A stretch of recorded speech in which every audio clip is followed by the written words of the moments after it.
What you're saying is then is happiness comes from within, not from the outside. But how is it possible, Barbora? Like there are all these things happening in our world: wars, politics, gas prices, rent prices are coming up. I did not get the oat milk at the store that I wanted, or my order got cancelled or anything. You know, like how can I focus on my own happiness? Okay, so I think like as humans, we all want to be obviously happy and loved and fulfilled and satisfied. We've just been conditioned to believe that the happiness comes from the outside circumstances. And I think in order to cultivate that happiness from within, there needs to be certain shifts happening. And I think they have to happen on a like mental level, emotional level, and energetical level. So on a mental level, like the shift has to happen from stop focusing, like looking for the fulfillment and the happiness from the outside, the other people, the success. Like we in this world, like we're raised to value the wrong things, to think that your happiness is going to come from like the success, or like having a good job, or like having a nice car, a big house, or that your relationship should be like you're going to meet the right person and it's going to be your happy ending, and they're going to be like this constant emotional support, and like your source of happiness. Like the shift has to happen where you start focusing inwards on your own thoughts and actions and choices and perceptions, and be in charge of those. You choose your thoughts every day. Like if you can choose to think about everything that's going wrong in the world. You can think about what that person said or what that person did, or you can choose to focus your thoughts on gratitude. Your thoughts determine your emotions, they determine your actions. And now here is where the other shift is. You need to stop. You basically make sure that you make conscious choices. Your choices are going to determine the happiness levels of your life. So if you want to be, like healthy and fit, then you need to focus on exercising and eating healthy. Yeah. If you're making an unconscious choice, you still eat junk food and you expect to be healthy and fit, right? Because you're just trying to soothe some sort of pain.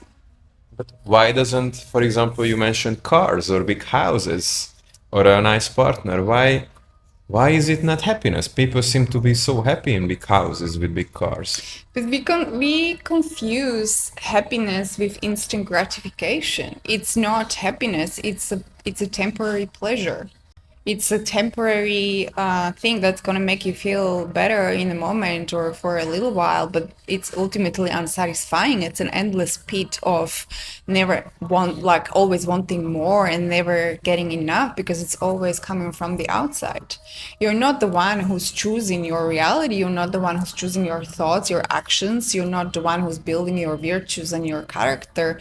You're reacting to the external world, to everything that's happening, and that's not within your control. That's going to always change. Other people come and go, people leave, they change, their feelings. You're going to get fired, you're going to lose your job. One day you're wealthy, next day maybe you're not. And trying to grasp and outside circumstances that are not within your control and make them constant is a lost game. It's You're giving all your power away. You're giving your happiness away. Your happiness is fragile, and it depends on things that are not within your control. And so when things go right and when things go well, you're like, high, and when things don't go well, you're here. And so your happiness fluctuates with how the life goes. When we're talking about the happiness that comes from within, it comes from like this internal stability that you build within you, with not just habits and your perception and your attitude towards life and your thoughts, and basically developing some sort of focusing on your own growth and being, living on purpose in alignment with your values and growing as a person in terms of like growing your self-discipline or your courage or your patience or your self-control or wisdom or all these virtues, yeah, that you can cultivate.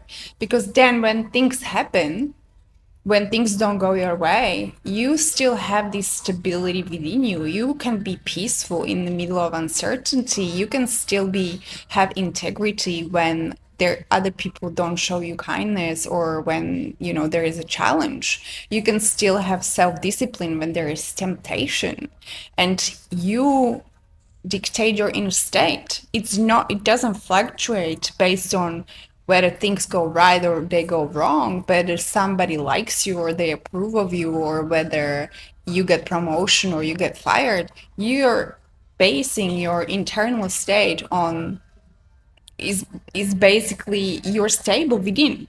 What if someone is happy from scrolling or eating junk food?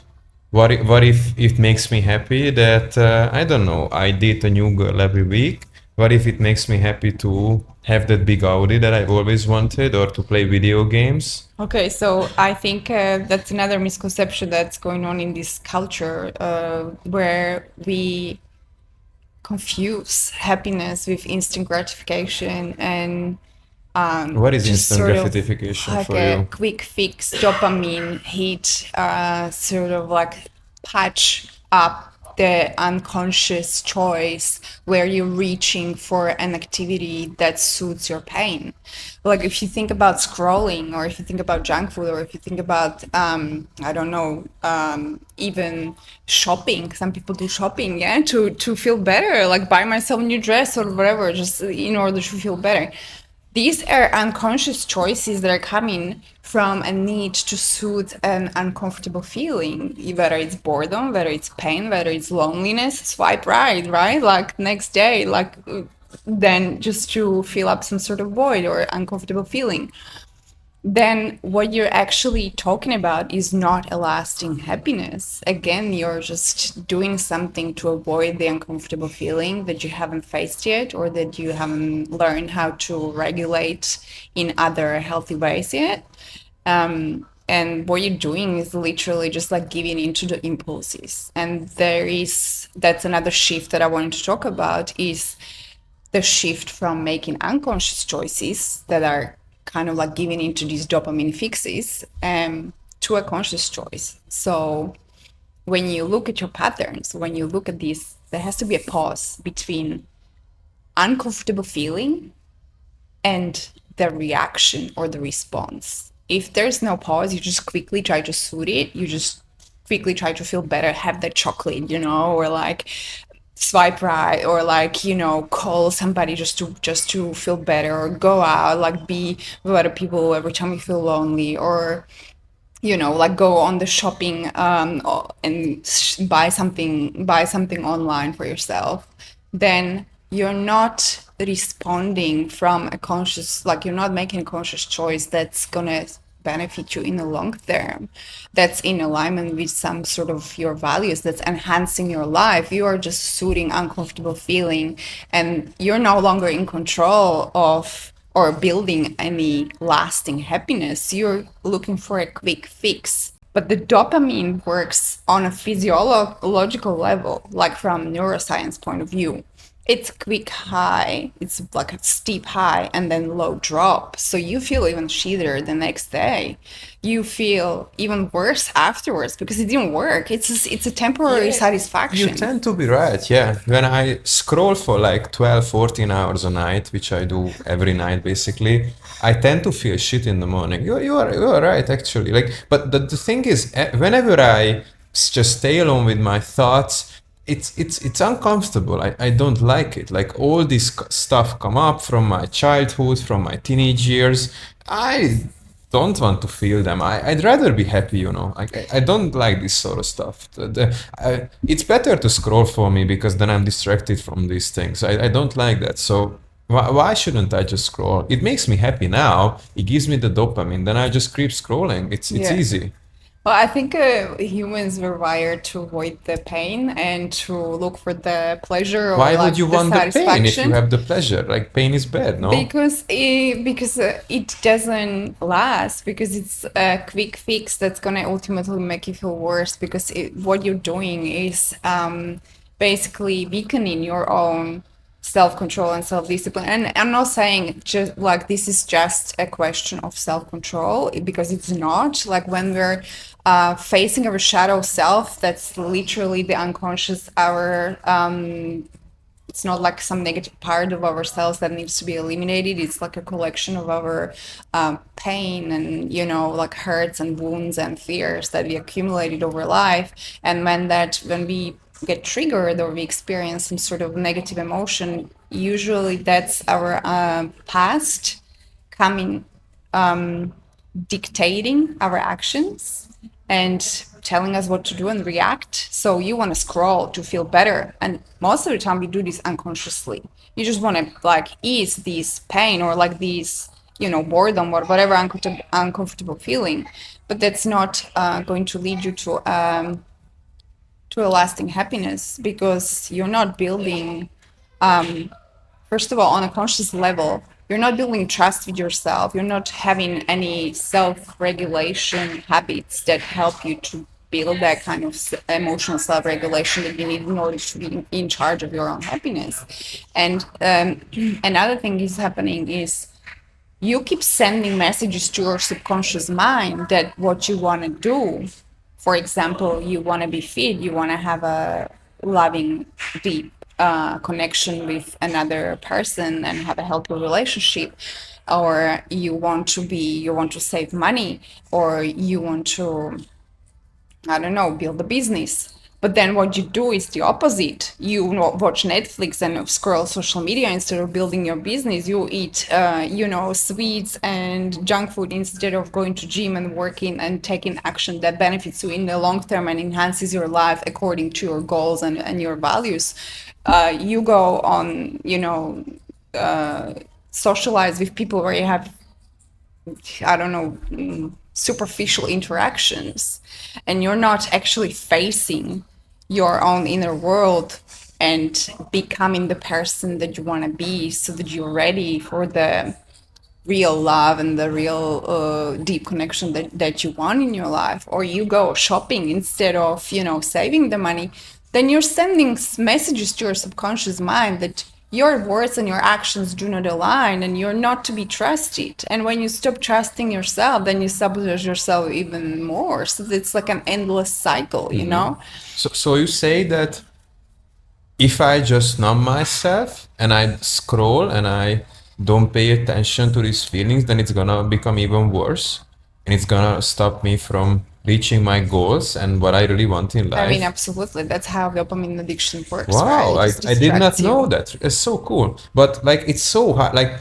I would go to the gym and I would do all this stuff, but I don't really have the energy and I don't really have the time to do it. Like I'm super busy with my work. Like I'm always so tired. Like it sounds good, yeah, and you say all this fancy stuff like subconscious and stuff like that. Okay, I know scrolling is not good for me, but like if I work 8, 9 hours a day, that's my only way to release, like I cannot do anything about it. Like this is what just makes me feel good. I know it's not good, but to be realistic, it's not never gonna happen to me either to have a six pack and to have this $1 million business. So I might just feel myself good about myself in the present moment, no? Well,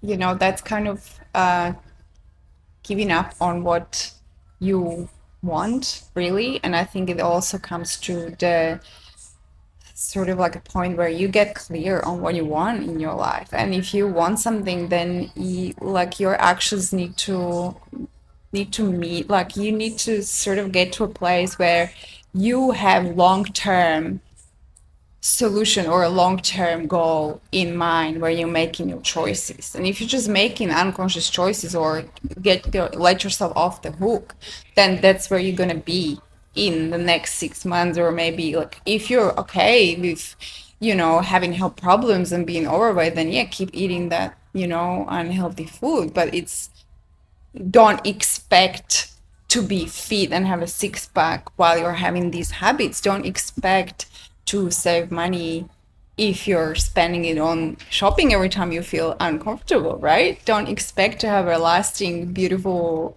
mature relationship if you're looking for shallow interactions or, soothe your loneliness through whatever Okay, hookups. okay, it sounds good and everything, but like the people who are fit, they are just lucky, you know. They are blessed with good genetics. I cannot really have that. Besides, I'm not 6'5", so girls will never be into me. And by the way, like those people who find a relationship, that's really rare. Like that's not common. Not common for people like us, you know, like normal people. Like it's not realistic for me to have all these dreams. So yeah, this is what it is. Yeah, I think we make our own luck with, and it all starts with the inner work. And I think there is another level to this, and it's energetical as well. So basically, if you believe that you are, for example, there's something that you want, there has to be a shift on energetical level where you actually raise your vibration and you start feeling the things that you want to feel. I think, Raise my vibration. yeah, Wow. like for How do example, you do that? It sounds interesting. okay, so for example, I think in general as humans, what we do is we want to be happy. Whatever we do, Of course. we just want to feel good. We want to be happy. We want to be, like fulfilled and satisfied, and we want to be content and have peace inside, and we want to be loved. I think we're just really confused in this world, like as a human species, on how to get there, on how to achieve this. And from childhood, we're taught that we need to achieve this through, pleasing others, or striving for these goals from the external world.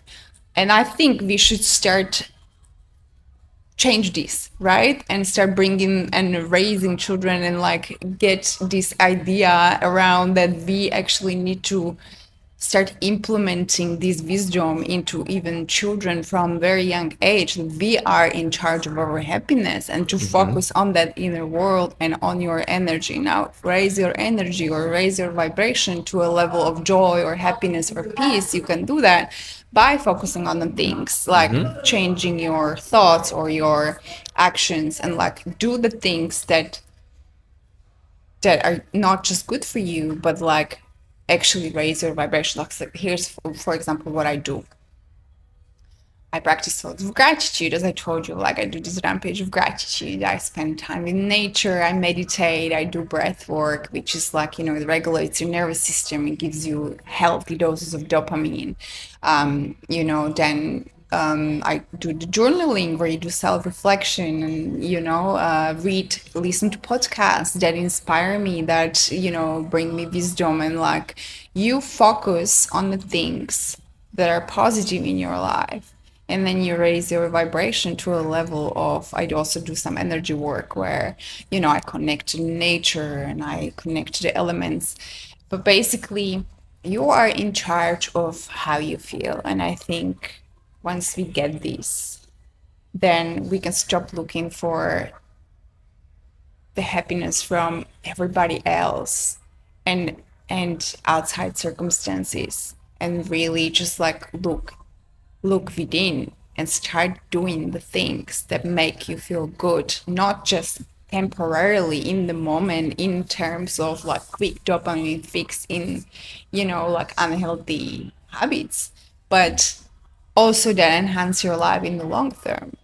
So, for example, I can choose to listen to an inspiring podcast that's going to give me raise my awareness about something, or I can choose to watch Netflix and just like avoid the uncomfortable feeling. Both are going to make me feel good, but one of them is good for me in the long term. It may, like expand my awareness, can give me some knowledge or some wisdom about something that I actually want to figure out. The other one is just going to give me entertainment. So You said a lot of like fancy spiritual stuff there. I know a few, like I've heard from meditation and breathwork, but you say that we should teach this to children as well, like to teach to be aware of their own happiness. I had a really happy childhood. Like my parents loved me. I had everything I wanted. I'm happy, but now you are talking about all this stuff like wisdom and everything. Like, to be honest, if you ask me the question, I don't really know what I want to do with my life. Like, I don't really feel a calling to anything or a purpose. Yeah. How, Well, how I can mean, how can I overcome that? How can I find the wisdom that you are talking about? Because all I've known from childhood is I have to go to school, I have to go to work, I have to perform, I have to be on a clock, I have to please other people. This is all I know, but no one asked me the question, or no one talked about this to me, like, what do I actually want? yeah, and that's basically the sleepwalking that we all live in. Like that's Sleepwalking. yeah, sort of Wow, like that's a good metaphor. we're all being sort of conditioned to believe that this is how it should be, that this is how the world operates, but Why it's a is it not? lie, it's an It's not. illusion. It's like you've been distracted from your own power by focusing out on the external rather than the internal, by making unconscious choices. Like we've all been traumatized to a certain level, one way or another. You know, a child picks up on these beliefs that are around. As a child, very young child, we have very strong intuition. We are so in the present moment. We're doing everything right. We're in touch with our feelings. We have strong intuition. We're completely in the present moment. And then we pick up on these beliefs and these values of other people who are telling us how to feel, how to think, what to value, and how to behave. And we lose touch with that intuition. We lose touch with that sort of like an inner trust and inner power. And we tend to look for answers from other people because they've been telling us, the adults have been telling us they know better than us, right? Like our life, they've been telling us what to value, how to behave. They praise you for being a good girl, for putting somebody else's needs in front of yours. They're telling you, like your anger is unacceptable. Go to your room, so you shut down your feelings. They tell you boys don't cry. So you think emotions are a weakness. Now girls are raised to accommodate, boys are raised to suppress their feelings and mature into this world without any level of emotional self-regulation, or even being aware of our own inner power. We are so focused on the external that we forgot that everything we're looking for comes from within, and we just then we go into the world and we chase these things that we've been told to chase. Yeah, the status, the money, the job, the material possessions, the relationships, and then it doesn't work. And we're like, but I've been told that this works. Why doesn't Everyone it work? told me to do Let me so. distract myself through this dopamine. Because I don't understand the world. That's so interesting what you're saying. It's now what you're saying brings more sense to me because I've read this book. It's called No More Mr. Nice Guy, and in this book, it talks about a generation of men. That is my generation and the generation of my father, and maybe the fathers before that, but mainly these two generations, who were essentially being told what to do their whole lives. They've been brought up to essentially please the needs of others constantly, not paying attention to their own needs. And in this way, they become nice guys who just caretake, The saviors. who are mind readers, who are always there for other people. But this is not a selfless act to give to the other person. It always comes with a price. I'm giving it to you because I want the love back that I did not receive as a child. Yeah, and also you believe that that's how you earn. They have to earn love. Absolutely. And that's your only value. You believe that your value comes from saving Giving, someone else, or saving someone else.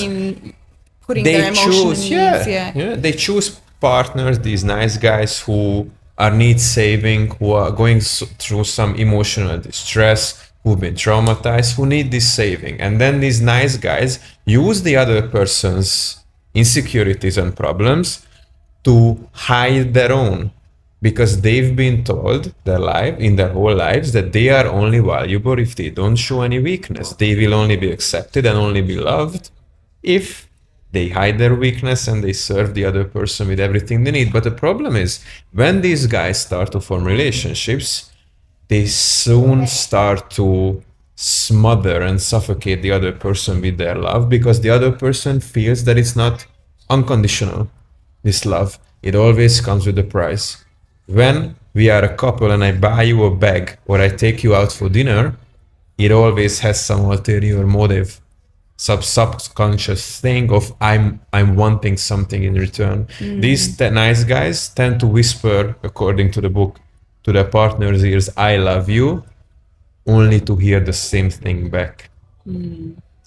So it becomes sort of like a self-soothing. It's a codependent relationship. If you think Absolutely. about it. Like, I mean, it doesn't come from a place I've healed myself, I'm a whole person, and I want to build this thing with No. you because I choose you, not because I need you. You're No. coming from a place of need, and I think that's where we come to the relationships in terms of conscious partnership versus codependency and these relationships that are so common, transactional relationships, but relationships based on need and just companionship and just like comfortable, like being comfortable, feeling some sort of void, or just have somebody to spend time with, rather than relationships that are conscious in a way where you know choose somebody not because you need them, because you've done the inner work, and you choose this person because you love them, because you want them, because you choose them for you know who they are, because not because you need anything from them. But what if no one comes? What if no one comes, then I But there want to shouldn't be an issue, choose. because if you have done the work yourself and you're in charge of your own happiness, you don't need anyone else to come. But then You're I will happy. just live alone my whole life. Okay, so I've been alone for over a decade, right? And I make this choice consciously because it's not like I need someone. I'm not looking for a relationship. I'm not in a place where I need to fill some void, or, you know, like where you need a companionship, or you need to feel some sort of like you don't want to be bored or don't want to be lonely. I believe in a partnership that comes from it, like you choose somebody because you're free to choose them, and you see that you are aligned in values and in purpose, and you want to build a life together, or you want to grow together, and you know that this is somebody that you would like to share your life with. But How can you that know all this stuff? Isn't this enough that I like the color of their eyes or their smell? I mean, I used to mistake attraction for connection. No longer, attraction or connection, what's the difference? I don't that's know. no longer the case. You know, like I mean, there at some You level, want someone pretty, someone attractive to be your partner, no? So then, yeah, but that's just a physical attraction. oh, And I mean, right, there is at the more. beginning, like a physical attraction is important, but it's not all, right? Like I mean, that's emotional maturity of a teenager, like physical level attraction, and then what? You get married, you have kids, you realize you have no common values, you have no common goals in life, you want completely different things, you are not able to emotionally self-regulate, you blame each other for each other's inability to deal with, you know, whatever emotion and stress, and it's a codependency one-on-one. You're building a toxic relationship, you know, before you know it. Like there has to be other things, not just an attraction, right? Like not even, I would say not even love is enough. If you think about it, like you still have to have some level of emotional maturity and self-respect and some sort of values in place and integrity, and not just self-respect, like respect for the other person. You have to be able to emotionally self-regulate before you get into a relationship. Like you have to have some healthy habits before you can, because then what happens is you get into a relationship, if you're still unconsciously having toxic habits that are just helping you to self-soothe some sort of uncomfortable feeling, and the first conflict arises in your relationship where you have some sort of problem or tension or disagreement, what you're going to do is you're going to go back to your habits. You're going to start avoiding, you're going to have toxic behavior that's going to hurt not just you anymore, but the other person Mm-hmm. as well. So I think it's so important to I'm not saying you have to be completely healed. I used to believe I have to be totally like fully healed before I even let anyone, near me. But That I never comes. I think That's an healing illusion. is an ever ongoing journey. Yeah, I had this insight actually today, this morning, when Yeah. I was journaling, that I want to be like the La Sagrada Familia in Barcelona, unfinished. It's been being built. It has been it's been under construction. Let's try it again. We're It's been all a work in progress. yes. Yes. So, but still, they've been building it for 150 years. But people still visit it to this day. Yeah. Say it's one of the most beautiful buildings in the whole world. It is. It's just amazing. But it's not finished. Yeah. We are just the same. We will never be finished. We will never reach that point to say that yes, I'm done now. I'm finished. I'm ready now Yeah. to be in a relationship, because the problem is that you cannot learn alone how to be in a relationship. Like that's completely different. I really like what you said about love is not being enough. Like, does this mean then that we are looking for a best friend, a comrade, a soulmate? So, So or there, you wouldn't really categorize it and label it? I would say that there is a difference between like a comfortable relationship and true love. True love, I think, really pushes you to grow. Not that you demand the person to change, but it naturally is going to bring up some fears that you have unprocessed. Like we said, we're a work in progress. The healing and the growing is never done. Like you're never going to be completely ready, confident, healed of all your wounds, but you have to be self-aware enough in order before you get into a relationship, if what you want is a healthy relationship, to be able to identify your patterns and your coping mechanisms to a level that not this happened to me and this is how I deal with it and you accept it if you love me or take it or leave it, but to a point where this is what I'm still struggling with, this is what I'm working on, and this is how I'm working on it. And like I am like coming from a place of vulnerability, but you're working on your growth. You're dedicated to your growth. You're not saying you're perfect. You're not pretending you're completely healed or perfect and expect the other person to accept all your toxic traits, and you're not postponing love forever until you feel completely healed Ready? either. Yeah. So you have to have a certain level of self-awareness. But I think what happens if you're looking for a real love and like conscious partnership, it's not going to be the fairy tale from the movies where everything goes smoothly and it's super calm and super easy.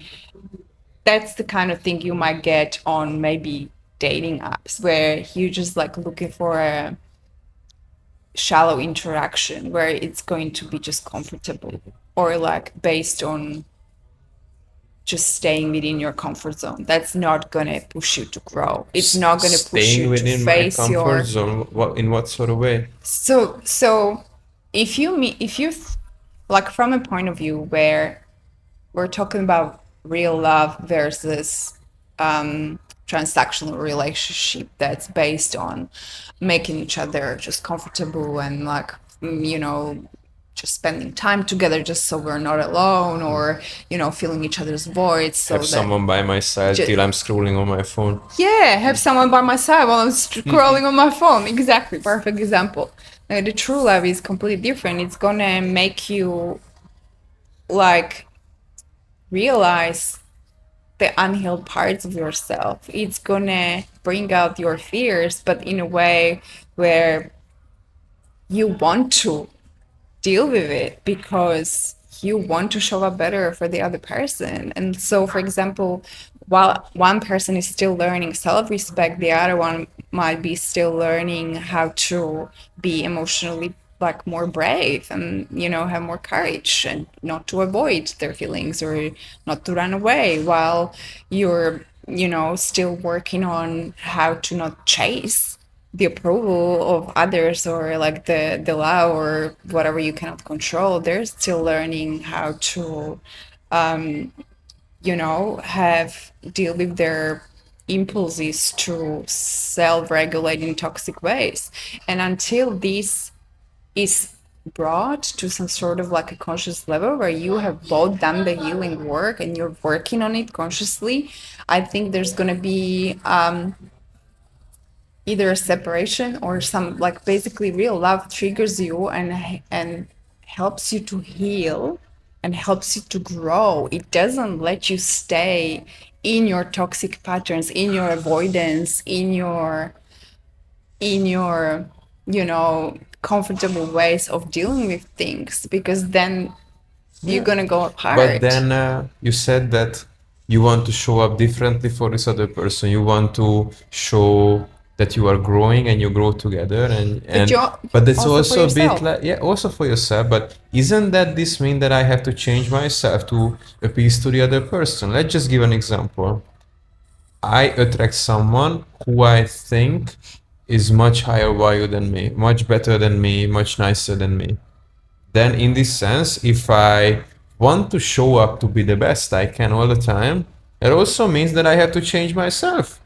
And I cannot be myself around them because I have the fear that they will leave me if I don't grow constantly. Isn't this too Well, tiring? I mean, this like, obviously growth is uncomfortable and it's not an easy path. But also, if you love someone, you obviously don't want to hurt them. You don't want to have patterns that are gonna hurt the other person. But that doesn't mean that they demand that you change and become a completely different person. Put your needs to, like, sabotage your own needs and tend to their needs. It's like, it's more like a, okay, I see you're scared, so I'm going to be patient until you have the courage. So you give the other person the space and you're willing to wait for them to do the inner work necessary for them to do in order to feel okay, because you love them, because you don't want to push them into something they're not ready for, or Mhm. you don't want to enforce the change on them because you need them to behave better, but because but they have to do the work as well. Like, you're not just waiting around for somebody who is like completely fine Yeah. with their toxic traits and they're not doing any work either. But this is where I mean, like, love is not enough, where you hold the space for each other to do their inner work. So It's you not are up not to you doing to the work for suit. them. Yeah, you're not Let's just carrying the let's just give an wounds. example really quickly. And Uh-huh. this was also in the book that I've read. Yeah. John and Sarah. They are a couple. They've been married for 3 years. They don't have any children yet. Sarah has been coming home from work every day, shutting the door in a really angry way, putting down her shoes in a really angry way, signaling to John that she's not okay. And she would, when John would ask, "How was work?" she would usually freak out and start on this big rant of how everyone is bad around me. I'm the more smart one. I deserve a promotion. I just need to leave this shit place and go to another workplace. And John just listens there, tries to solve a problem all the time, like asking questions. Oh, baby, it's gonna be okay. It's gonna be. What should we do? Let's figure it out together. But then Sarah starts to do this every single night without trying to change it on herself. So in your opinion, what would be the better approach? He would just not listen to her, not ask her how she is? From his point of view, like, Yes. what would be the better Because now approach? this way, he has signaled to Sarah that it's okay to do this. It's okay to complain, but not to act. And if you say that, you just mentioned that we need to leave the other person's space to deal with their emotions and do their inner work. So what Yeah, if but he it just also, doesn't ask? I think when you're talking about like a conscious partnership or a relationship that's mature enough, then there has to be a level of honest conversation and accountability on both parts. So you can bring up to the fact that, like, if you just want to complain, then that's like then I'm not the person for you. yeah, like we are not really Isn't that dealing really, with I anything. don't know, selfish or unemotional to do this? Isn't this too cold? Let's just say one day you come home complaining, next day, the third day, and I say to you on the third day that, baby, you've been saying the same thing for 3 days now. Like, just what is going on? Like, you. But there's like in within the dynamic that you have, I think it has to be accountability, and there has to be some sort of like a safe space for, not from a place of judgment or like you're just doing the same thing and like you're not dealing with this, but from like in this scenario you would feel like you're the emotional waste bin where somebody's just off throwing their trouble, they're not really dealing with it, or they don't really want to see the solution. But at the same time, sometimes I don't know, like it's not as easy.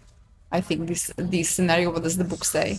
Because if I give you space in this time, then am I not signaling to you that your needs are not important and I'm leaving you to rot on your own? Because what you say, to leave the other person space to work on themselves, to solve their own problems. Well, I think this is a space for the partner to actually ask what you actually need. Do you just want to, That's what good. do you just So want me to ask- listen, or Uh-huh. do you want my advice, or do you just want to like vent out, or do you actually want a solution, or I like do that. you know? But there has to be a level of self-awareness on both parts. Like if one person is completely unaware that they're just repeating something, like for example, I don't vent to people.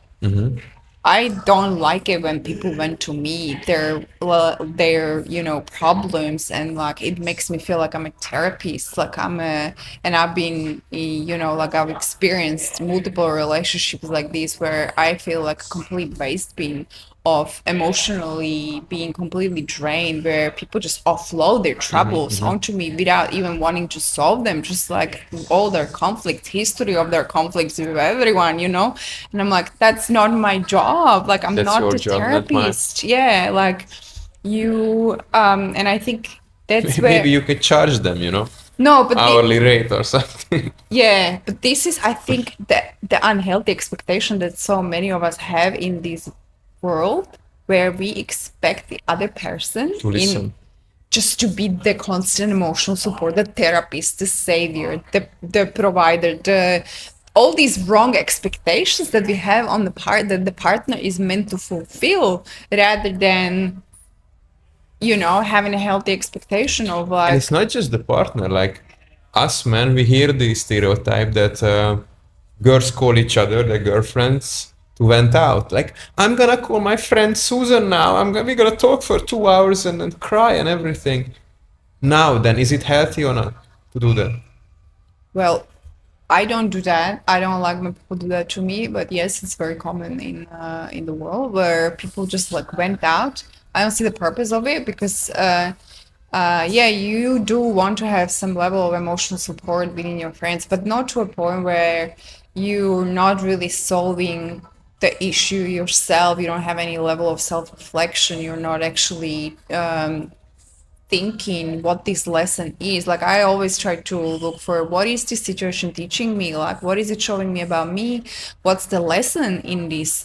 And when I've done enough self-reflection, either through journaling or walks through in nature, listen to podcasts, and I get some breakthroughs, then I can tell about my experience to a friend from a point of not, I'm venting out, please make me feel I've already better. found the solution, I'm just letting But you know about my yeah, journey. like this is what I went through. This is like what's been happening in my life. This is what I realized about myself. This is what I Because realized the about thing the I wanted to dynamics. ask, I found this about myself as well, that okay, if you open up with your emotions too much, then people can see it as venting.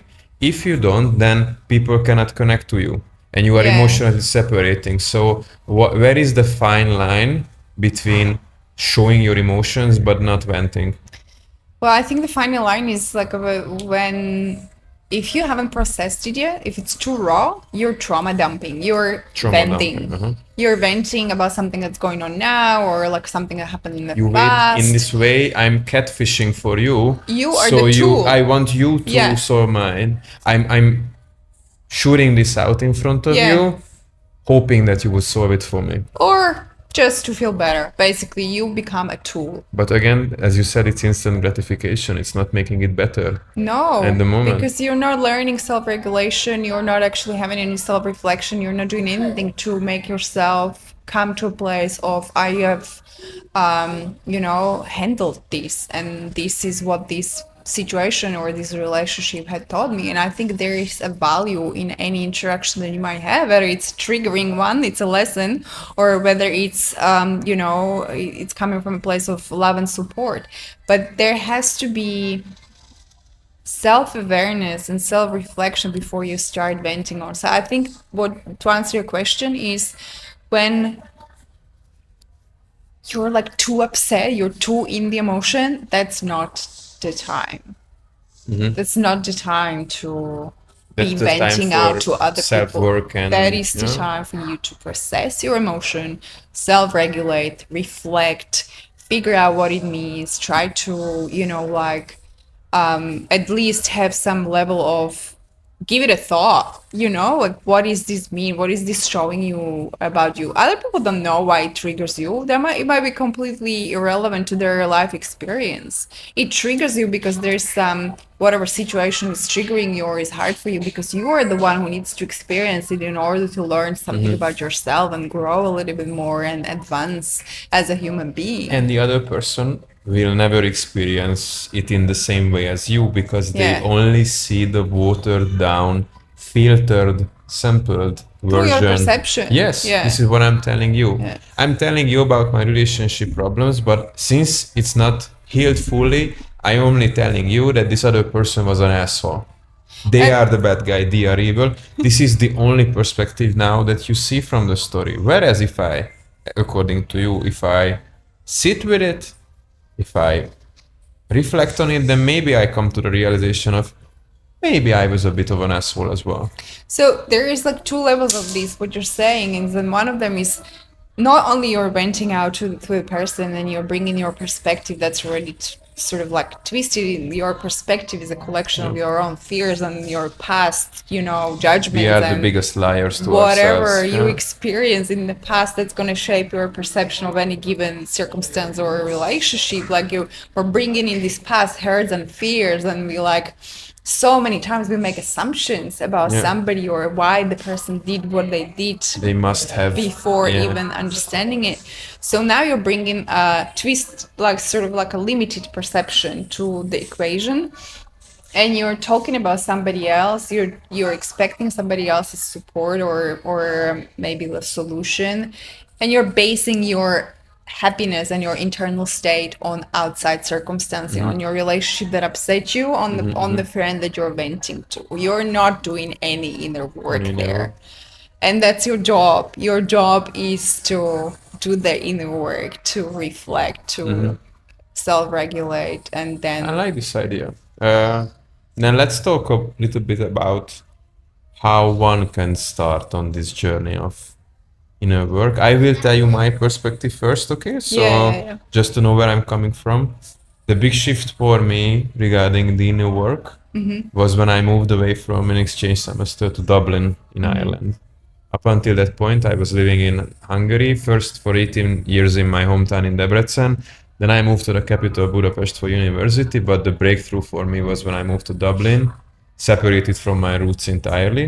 And apparently there is this idea that once you leave your roots and you go to a new place, for example, to Da Nang, it's a place for you to have a new start and bring down new roots. And there I quit social media but what you're in saying, Dublin. yeah. So you remove the distraction Yes. from your that distracts you I've from your always inner felt work. before that there was this. I had questions, a lot of questions. I was really analytical. I was feeling a lot of things. I was really deep, but it was always covered with parties, alcohol, Yeah. all sorts of stuff. Distractions. Yeah. And I quit social media, and then all of this brain power just got unleashed. Yeah. I only planned to do it for a month because there was this one Sunday night. I think I had way too many Guinnesses the night before. So I was laying around hungover on a Sunday night, and my screen time was like 12 or 13 hours that day, 12 hours, because I was laying in bed the whole day, like. And it really scared me, so I did this like 30-day social media detox, and it turned into 2 months, 3 months, and now it's been 3 years, nearly 3 years since I've been off social media. And that just somehow, since all this noise got removed from my brain, all the news, all what the other people were doing, this gave space. And obviously it's like water. I think all the emotions, thoughts are like water. They just fill up the space. And I started to feel on a much deeper level. I started to witness things that I haven't witnessed before. This clarity, this amazing magnitude of understanding of the whole world, like how I'm working. And I was reflecting much more. I did not know what to do this with these thoughts, as you say. Like I did not have the emotional regulation, but that was like the time for me in my life to really look inward. The result was I lost 20 kilos in 6 months. I started meditation thanks to my roommate in Dublin who was a Buddhist, like, and he told me about how to meditate just on a really basic level. I quit alcohol and I just came back as a different person, and that just this empty brain and this empty mindset really allowed me to let other things sink into my life. So Absolutely, yeah. Because not only you were removed from the environment where you grew up, where people had expectations of you and had some sort of version of you that they knew, and they wanted to keep you in, and now you're in a new place. You can rediscover who you are, what you want, what you like, what you don't like, what are your values. You can become the person that you actually are without everybody else telling you what to think and what to feel and how to behave and what you should be doing with your life, right? So you've got this freedom. And then you remove the distraction, which is like the number two problem in this world, right after basing our values on external circumstances and other people comes the distraction that distract us from our inner world. And so you remove the distractions, and now you have a complete freedom of like external expectations and the distractions to focus on your inner world and to become the person that you want to become, get clarity about who you are, what you want, your values, your goals in life, face the uncomfortable feelings. And that helped you to lose weight because now you are able to consciously choose habits and, rewire your brain for something else, different beliefs about yourself, choose your habits on a daily basis, builds trust within yourself. And now you're like becoming this person that's so much more in sync with who you are, in sync with your inner being. And now, you know what, like now in 2026, in Da Nang now, I'm having the same feelings. So now, after 3 years, it's been exactly 3 years. I moved to Dublin in January 2023. Yeah. I'm having the same experience right now as I had 3 years ago. Yeah. So history repeats itself. So It's maybe, as you ongoing. said before we started recording, that this is a new start. This new year is, how did you say, the snake putting off its dead skin, because and like it's the end of the snake year. yeah. So we've got another 2 weeks, I think, before the Chinese New Year, and then it's going to be the year of horse. But the snake year was all about shedding our old beliefs, our old patterns about all these toxic traits or attachments or, illusions and basically everything that does not serve you. And now to get more clarity, and now we're getting into the year of horse where you can like really set your intention with so much more clarity, in alignment with who you are, what you want, with your values, and just How like can be we do that? fast forward. Fast forward. If I really want to ride this horse this year, how do you think I should do that? Well, I think the clarity is the main thing. Like, get clear on your vision, get clear on your values, get clear on It's your easier goals, said than right? done, you know that. But you have to know you have to, there has to be self-reflection. You have to be willing to go deep and look at your patterns, what no longer you want to repeat, what drains you, relationships that drain you, your habits that you don't no longer want to keep. Like you said, like repeat the history repeats itself, right? So now you're not in Ireland anymore. Now you're here, and now the people that you knew in Dublin that knew the version of you are no longer around. So now you get to reinvent yourself again.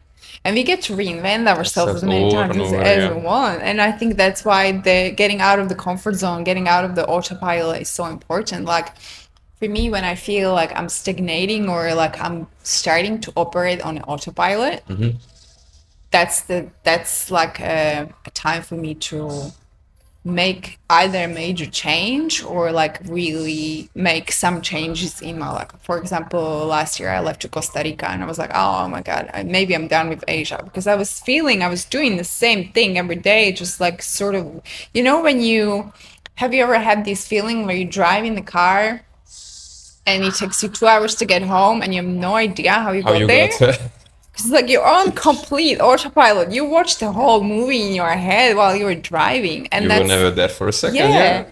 And I think that's what happens a lot in this world is like we get into this autopilot and we just live in the same day over a period of 30, 40 Living life on years repeat, yeah. on repeat, and just like not even questioning anything, not questioning whether we're progressing, not questioning whether we're living in alignment with our values, not questioning how the world operates and these distractions that are distracting us from our purpose and our in the world. We're just like sleepwalking through this world, right? Yeah. There's a quote, I don't know who said it now, but it's like when you, I think it was Carl Jung, when you look outside, you're asleep. When you look within, you awake. So it's like the world is designed to keep your focus outside, on the external, on the distractions, on the external values, on other people's expectations. But when you do look within, that's where your power really starts. That's when And your that's the real you, reinvention. not the one who consumes, the one That's who overthinks, the yeah. one who sleeps. Because I think people are so afraid of dying that they forget to live. Yeah. And they are so afraid that this death will once come that they don't even realize that they've lived their whole lives on repeat and the whole life was wasted, basically. It was spent in sleepwalking, Sleepwalking. just chasing the wrong things and then realizing it didn't bring them the happiness and the fulfillment they thought it would. Distracting themselves from building real virtues and, focusing on their own growth or fulfilling their purpose and doing something meaningful and creating and having some sort of legacy in this world and contributing to this planet. Rather, they were distracted by, but the world is designed like that. It's not something to judge. It's just like, let's raise the consciousness of this planet. And the change starts with you. It starts with me, right? It starts with everyone who looks within instead of outside. And I think that's how I the real agree. change happens. And I really see nowadays that as we are going into more and more this social media online world, as with everything now, there is a polarization. There are people who go way more into this. We just now attended this digital creator meetup, and the guys were talking about it, using AI bots to create content, and like, this is too much for me. And on the other side, this is the camp where I tend to focus more myself on, is the people who tend to be more awake to the life outside of this online world. And it's not either or. Like, I think a healthy balance is always good. Like, this is what we are doing now is gonna exist in the online world as well, so it's good to incorporate this in your life. But I'm again and again realizing that the real things are in the present moment and in the real world, not outside. I The mean, things yeah. that were making me happy a couple of years ago, I was I binged the first two seasons of Game of Thrones in 2 days. I closed my door, I shut the lights, I made like five bowls of popcorn, and I only went out to piss and to eat. that was making me happy or 10 years ago or something. Now, what makes me happy is a long walk on the beach here in Da Nang, or going to the gym, or reading a good book, or having a good conversation, or watching the sunrise. Like usually the sun comes up around like I know, 6:15. it's Like magic. when it's a beautiful day and you see the sunrise, and it's you can achieve, at least I could achieve, a much higher level of happiness with without chasing the things that would actually make me happy. Because what you were experiencing, like shutting a door and watching something for 2 days, that was not happiness. That was escapism. That was At the avoiding your moment, feelings. it felt happy. It was a temporary satisfaction that ended like, you know, a day after you stopped watching Yeah. it. That wasn't something lasting. So yeah. This year is gonna be special. I can feel it. More and more people are getting awake. I love this conversation I had with you. I I think you are one of the people also who are awake, and also is a great teacher. a You lot have of this people are great. waking up. I hope so, and I Yes. want to inspire many people to wake up as well and to realize that life is great. Like Yeah. living offline is great. I hope to hear that more people are getting awake as well. Hopefully we contributed to raising the consciousness of this I planet a really little hope so. bit. Yeah. Thank you. Thank you.